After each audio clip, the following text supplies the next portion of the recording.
She's also a if I overheard this correctly, a St. Louis Park native.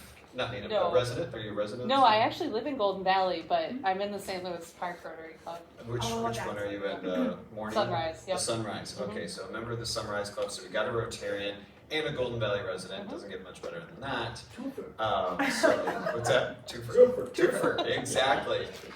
So as you can see here, Kylie joined RISE in March of last year and previously served as the assistant director for the Education Quality for Community Action Partnership. Otherwise they're called CAPs, CAP agencies.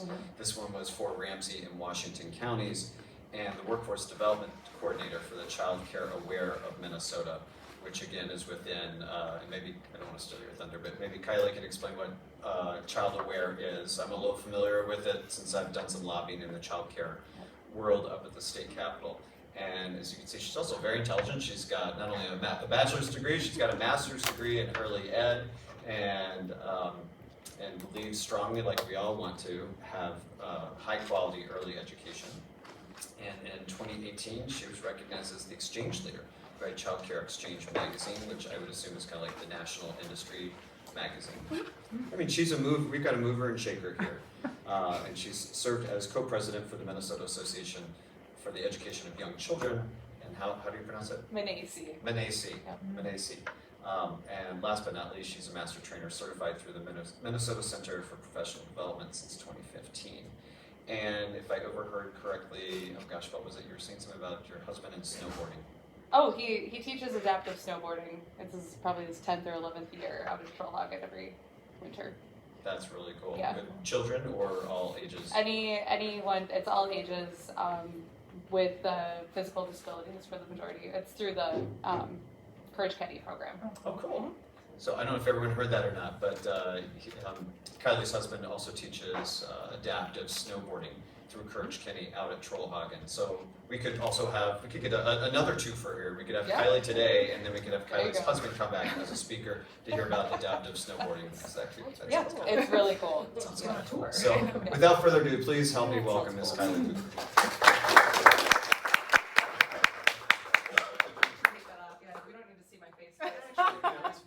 It's fine. Is recording good? All right. Well, thank you all for having me. I'm excited to be here, and I'm excited to come talk about my favorite topic these days, which is RISE Early Learning Center.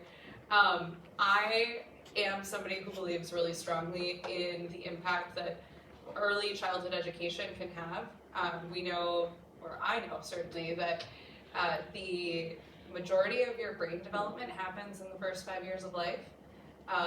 There's some difference of opinion on that detail, but what happens in your first year of life specifically impacts you for the rest of your life. So a lot of health conditions that you might have later in life can actually be tracked back to those first 12 months. There's a lot of research out there about how when a child graduates from preschool and enters kindergarten, we can actually, with startling accuracy, predict whether that child is going to graduate from high school, or they're going to drop out, or they're going to end up in the prison pipeline. And if we know all of that information, we have an ethical obligation to be providing a lot of support and resources on the front end in those first 5 and 6 years to make sure that children have as much of an opportunity as they can possibly have. And that is how I ended up coming to RISE Early Learning Center. So I'm going to tell you where we are now, and then I'll backtrack a little bit, because this is the first time I've done this talk when we actually have kids in the building. So we opened our doors for the first time to families and children on January 3rd of this year. So we're just at 2 weeks now, and there are kids in the building.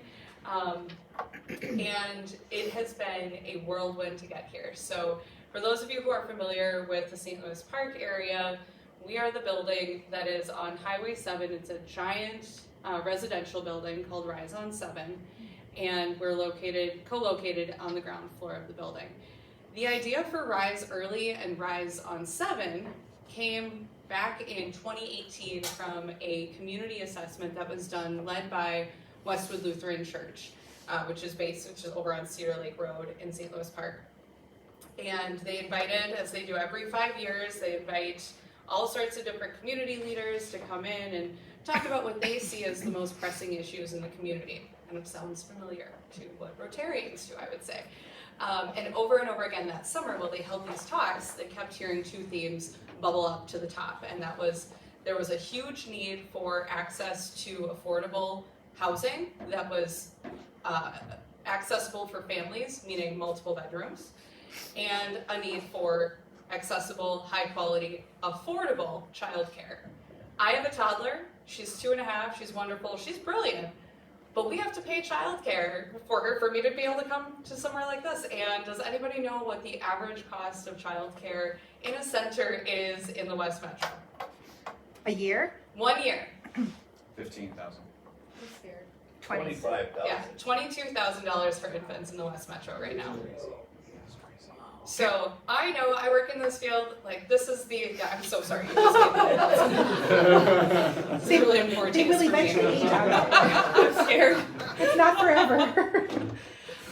It's the best investment my husband and I will make for Louise's life, but that's $100,000 before she goes to kindergarten. And that's achievable for a very limited amount of families. And what happens is the state subsidies that exist are limited. And so a lot of high quality programs are by design segregated, and this whole industry is by design segregated to a degree, saying there's some programs that some families have access to and there's some that others don't. And so the community assessment put these pieces together and said, okay, how are we as a church going to influence what happens here? And around that time, a plot of land over on Highway 7 where the old Prince of Peace Lutheran Church site was sitting went up for sale. And Common Bond had heard about what was happening. Common Bond Communities, another nonprofit in the Midwest, said, okay, well maybe we can go in on this and see what this looks like. And so they approached the group selling the building, or selling the land, and were able to agree on a sales price that was going to be $1.4 million less than the other competing bids for, luxury condos, luxury apartments that would have gone in, knowing that Common Bond Communities was going to build a residential complex that was specifically for families who were in times of need. So what came to be and what opened in November is a 120 unit, 100% affordable housing complex. So, and all of those are 1, 2, and 3 bedroom apartments. If you're familiar at all with the access to affordable housing in Minnesota, in the cities, wherever really, it is really hard to find multiple bedroom affordable housing. It's a lot easier to find studios because for developers, it's a lot easier to make studios and you can make a lot more of them. It is really, really, really hard to find multiple bedroom apartments for families in need. That was further driven home later in this project, where by the end of the summer, the interest list for these apartments had grown to over 1,200 families for these 120 units. And they're still working through their wait list to fill the building up. But as of today, they started moving families in mid-November, and as of today, they're probably about 2/3 of the way full. So it's moving in pretty quick. Wild time of year to be moving buildings, but there's a huge demand for it and a lot of people are really willing to do it. So as this land was being purchased and all of this was happening, Westwood Lutheran Church had said, we're going to make this our next capital campaign and we're going to commit $1 million to making sure that the child care center can actually get off the ground. Which is wonderful because it's really hard to open a child care center. And a lot of programs that I've been in, that I've been a part of, are often retrofitted, and there's limitations for the children based on just where these programs exist. So the board at the time assembled and decided that if they were going to do this, they were going to make some changes to how early childhood functions. One of those things being, has anyone cracked open an article about early childhood in the last 3 years and not heard about what a terrible industry it is to work in? Mm-hmm. I haven't seen any of those articles yet. There's not a lot of good press about being an early childhood educator. It's a really important job, it's a really exhausting job, and it's a horrifically paid job. So our board said, if we're going to do this, we're going to have pay parity with St. Louis Park Public Schools. I always say St. Paul because I worked in Ramsey County for a long time.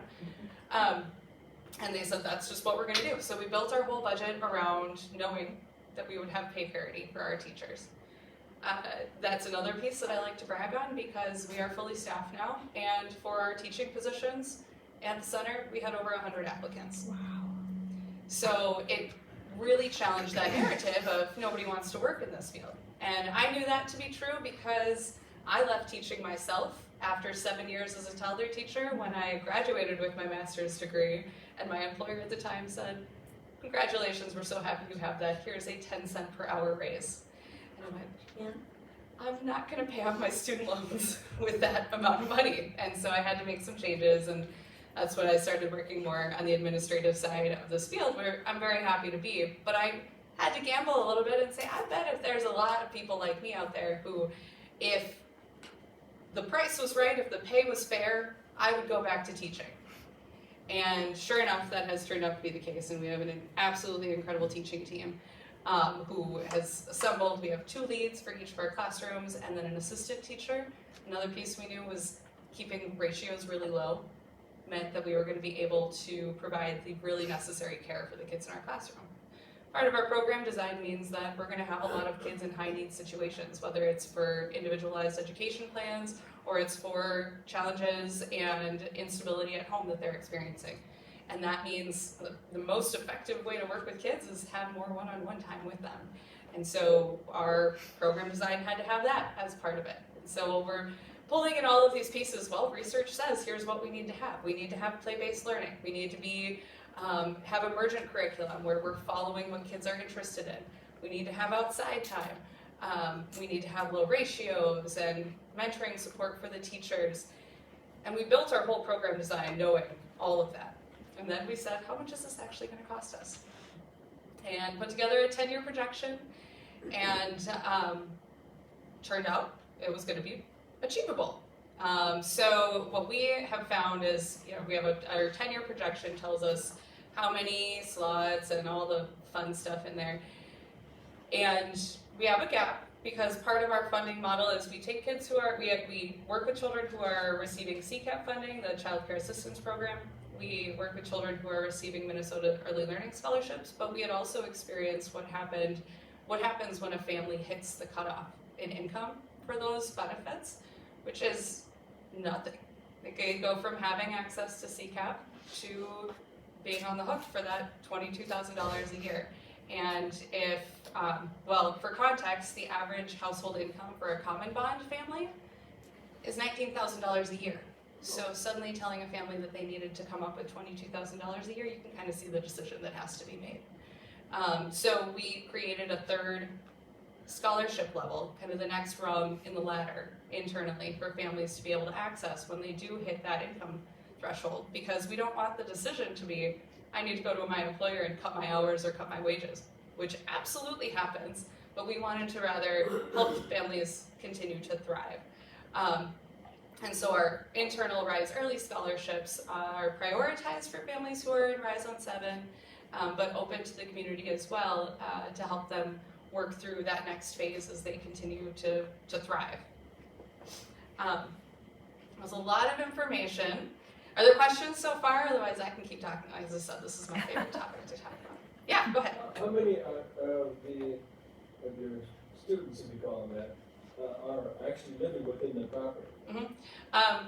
We are required by lease to, I'm answering like very around the bush here, I'll get to the actual details in a second, but we're required by our agreement to have 25 of our slots filled by residents of the Rise on 7 building. We have 62 slots total. As we're growing enrollment, we are maintaining at least a quarter of our enrollment slots are Rise on 7 families, but that's likely going to be closer to 50% of our families will be Rise on 7. One of the things as we were working up to this stage was that we didn't know who was going to be moving into the building until they actually started signing leases and moving into the building. And so there was a lot of guesswork, and what we actually ended up seeing was there are very few infants and toddlers who've moved into the building so far, but a lot of preschoolers. So our preschool enrollment has risen really quickly, which had you asked me 6 months ago what I thought was going to happen based on what we know about the access to infant and toddler slots right now, it's a lot harder to find those. So we actually have more availability in infant and toddler slots right now than we do our preschool room. So our subsidized slots are prioritized for families who are in Rise on 7 as well, but again, open to the community. And some of the legislative changes that happened in the spring that we didn't know about when we were originally building this program plan actually have allowed us to accept more children who are in high need situations, because the CCAP reimbursement now matches what we would be charging a full pay, private pay family, which means we're able to serve more. What connection does Westwood Lutheran have now that you've opened? We have members on our board for Westwood, but we're a separate 501c3, so we're not a faith-based organization. And actually, one of the really exciting things that Westwood's initial contribution and commitment has done is it's inspired a lot of other faith-based communities to come on in and support as well. So to date, we have we have 13 churches and synagogues who've made commitments, whether through volunteering, donations, or actual grants to support our operations. And so it's actually turned into a really beautiful kind of St. Louis Park community support, and actually beyond. We've got a couple of Minnetonka and Minneapolis churches as well. Full transparency, that was something that really scared me initially. I absolutely did not want to work for a faith-based program. I felt like that was not in line with my vision. And so that was the first question I asked the team at my interview was, I'm not your person if this is what you're looking for. There's nothing wrong with somebody who wants to do that, but I can't do it. They said, we're not looking for that. All Westwood Lutheran Church wants to be known as is the catalyst for this, and then we want to inspire other communities to do similar things, which is pretty cool, I think. Yeah. It was so interesting this Sunday, and I'm sure you saw that article in the paper, a huge article talking about just the needs in that, and well done, I thought. Mhm. So, Yeah, and it's really exciting to see a variety of solutions being floated too. I think as it becomes more apparent that I think the pandemic did really help highlight the really massive need for childcare, and in coming years in kind of a post-pandemic world, as educators, we're going to learn more and more about how important those years are in the socialization and the support for young families really is long-term for mental health long-term and for child outcomes in a long-term vision too. And I think, I'm thinking that you're talking about the commentary yesterday. Yep. And so I think it's interesting to hear that employers are taking that seriously too, and looking at how do they support their employees so they can go to work and be in a good space mentally. on-site childcare. Mm-hmm. You made a comment about Westwood wanting to be the catalyst for other communities to do something similar. Do we know of other examples of communities that this has happened? We are an innovative model. There are programs that braid housing and early childhood and family supports like we do with our model, but focus on a different sector. So the Jeremiah program is a very well-known program, based initially in St. Paul, and usually that's my example for who we would be closest to. But the difference between the two, Jeremiah program, to my knowledge, focuses more on single moms who are in college, and our program is less restrictive in that sense. And with the Common Bond partnership that we have, there's a family doesn't earn, they decide on their terms when they move out of a Common Bond building. So when if they're earning over a threshold, they're not kicked out at a certain point. And so we're interested to see what that means for our model in terms of how long families stay with us, if we see longer, what turnover looks like in a Common Bond building, and then also staying in contact. We partner with Way to Grow Minneapolis, so I'm not sure if they've come to speak here. I know they've been around to a couple different clubs lately. Way to Grow is a program based in Minneapolis that has had wonderful outcomes. They focus on home visiting for families of young children 0 through 8, and working with parents to help them understand what's going on in their kids' brains and their kids' bodies. And they have shown time and time again the outcomes of that kind of wraparound family support. And so I think that that will help our model as well to provide that full circle. But I would say I talked to one program in Colorado a few months back who was doing something similar. What we have started to hear is rumblings from other areas in the metro that they're looking at ways that they can support, you know, whether it is kind of taking this blueprint and applying that. We don't have any solid plans right now, but we're certainly really interested in expanding this because we know that this is a model that's really important and it's going to have the results that we are aiming to have. Go ahead. I'm interested to know the journey that brought you to that interview room and actually, like, sometimes those things just, everything, Yeah. what you said, it just seems like such a great fit for where you are located and what your experience is. So what was that journey like to get there? That's a great question, and I would say there's similar experiences with everybody on the board and my leadership team as well of how people kind of found their way to this. And so I actually first heard about Rise Early when we were touring Westwood Early Childhood Center for my daughter. When I was, again, I'm sorry, you just announced that. So I was 10 weeks pregnant. My mom didn't even know I was pregnant, and I had already started getting on wait lists in the area for childcare for my infant eventually, knowing how impossible it was, and also having the privilege of working in the field. So I had always had my short list of centers that we were going to send Louise to. And so when we finally got the slot we wanted at Westwood, Louise was already a year old, and we were touring there, and Kelly Nelson, the director, told us about, hey, we've been supporting this idea for a program, let me tell you a little bit about it. She barely knew me, she knew I worked for Head Start, and we went home and thought, oh gosh, that's really cool.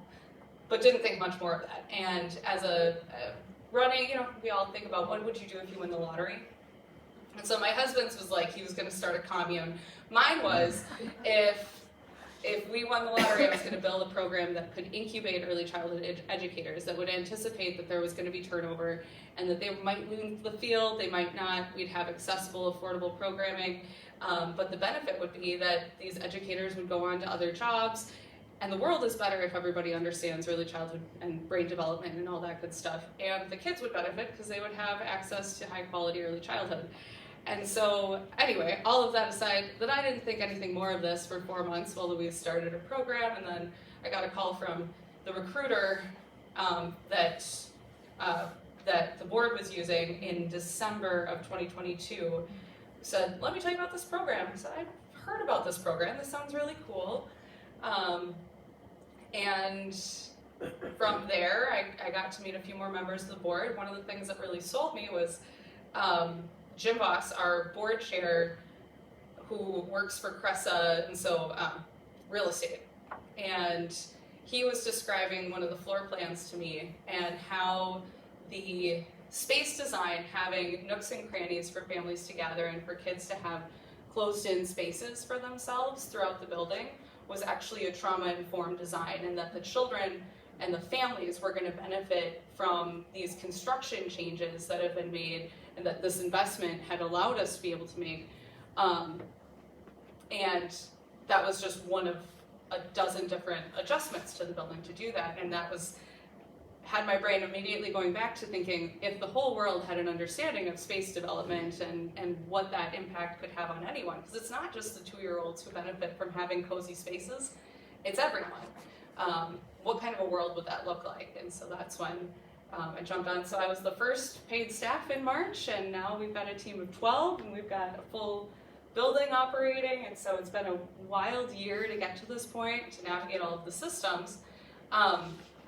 I mentioned that I was a teacher, but between teaching and there, I've worked for Child Care Aware of Minnesota, where I've got to work with DHS pretty closely. I worked for the Minnesota Center for Professional Development, where I worked with the Minnesota Department of Ed very closely. And a few of my other roles, I've worked at Think Small for a bit, where I worked with the CCAP system pretty closely, and the Parent Aware system very closely as an advisor.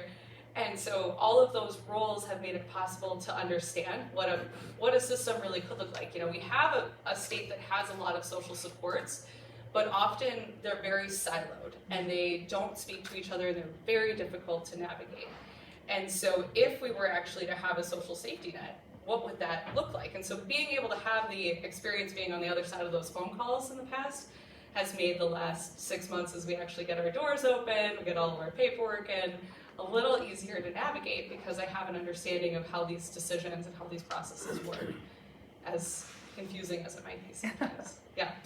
So, again, you said the average cost is, did you say 22? In the West Metro. West Metro, yeah. Specifically. So, would you say the majority of those costs are associated with employee wages and benefits and leasing costs?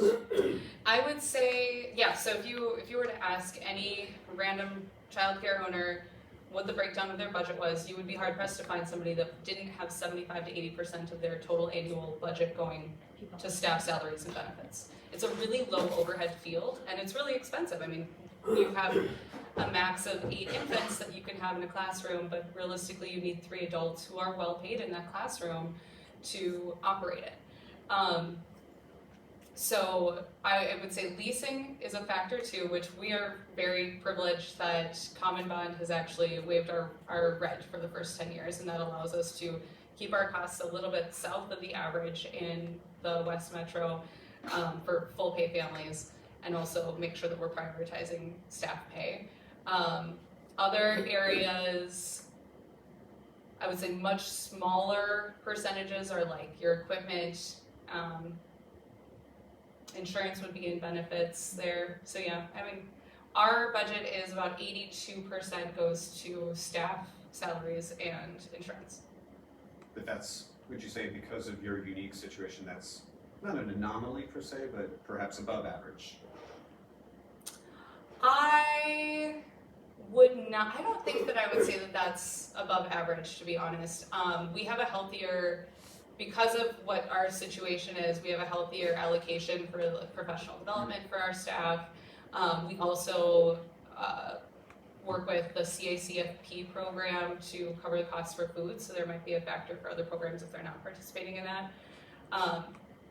It's probably not that far off from that 75 to 85% of an annual budget goes there. And First Children's Finance would be a more knowledgeable source than I am on what the actual budget breakdown would look like.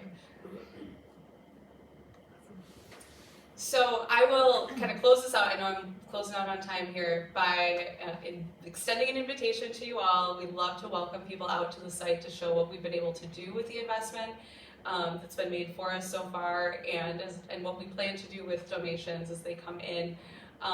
We've been just really grateful for the community support that's been made, and to be able to see the families benefiting from it, and to watch a parent. We had one parent come through who had just been told by her child care program that they were closing down, and she had toured 3 other programs earlier that day, and she came to ours, and she was in a full stress moment, and she came in and we started walking her through the classrooms, and you could see her shoulders come out of her ears throughout the tour, and she just relaxed and started to go, she can really go here, you're gonna do that, like she can have a spot here, we're gonna be okay. And as the mom realized that this was a space where her child was gonna be appreciated for who she was, that we were gonna fully support this family through this transition, it felt really incredible to be able to have an opportunity that was gonna meet their needs specifically. And so I'm really excited that we're open and that we can see that, and I've got some resources up here, our theory of change, what we hope to do in the community in a big picture sense, as well as some flyers. If you know anyone with young children, we would love to meet them too. So thank you all for your time today. I appreciate it. And yeah, let's be in touch.